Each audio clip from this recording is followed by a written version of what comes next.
अब बढ़ते खबरों की तफसील की तरफ। इंतखाबात में ताउन न करने पर वीराना गुट्टा के नूर मस्जिद में मोहलिक हथियारों से हमला करने वाले 4 अफराद गिरफ्तार।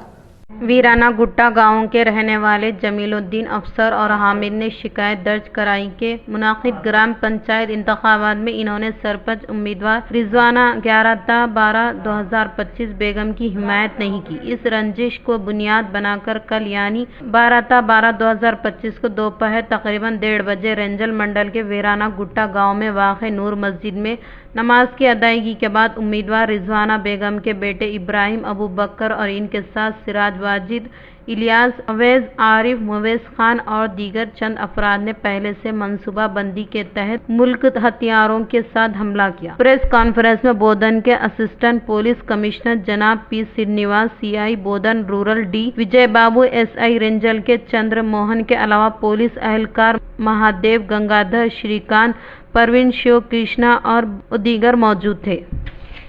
ఈ నెల 11వ తారీఖు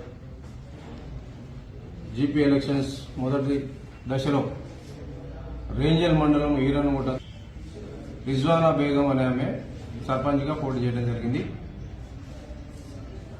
ఆమె ఓడిపోవడం జరిగింది. ఆమెకు జమీలుద్దీన్ అఫ్సర్ హైమద్ వీళ్ళు నిన్న శుక్రవారం ఫ్రైడే నమాజ్ పోయి అక్కడ నమాజ్ చేసుకున్న తర్వాత నూర్ మస్జిద్ ఆవరణలో వీళ్ళు కత్తులతో, రాడ్తో మరియు కర్రలతోటి వీళ్ళు వారిపై దాడి చేయడం జరిగింది. వాళ్ళు గాయపడ్డారు. వారిని ఇచ్చిన జమీలుద్దీన్ ఇచ్చిన కంప్లైంట్ మీద కేసు రిజిస్టర్ చేసి హత్యాయత్నం కేసు రిజిస్టర్ చేశాము.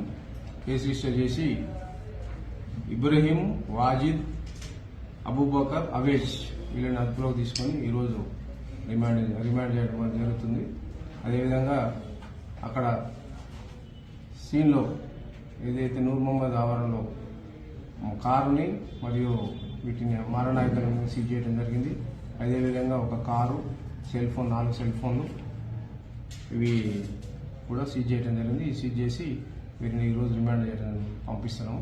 ఎవరైతే ఎలక్షన్ల తర్వాత ఈ విధమైన పాత కక్షలన్నీ పెట్టుకొని ఇట్లా వాళ్ళపై దాడికి పాల్పడితే ఇటువంటి వాళ్ళపై కఠినమైన చట్టపరమైన చర్యలు తీసుకుంటాం. అదేవిధంగా రౌడీ షీట్ కూడా ఓపెన్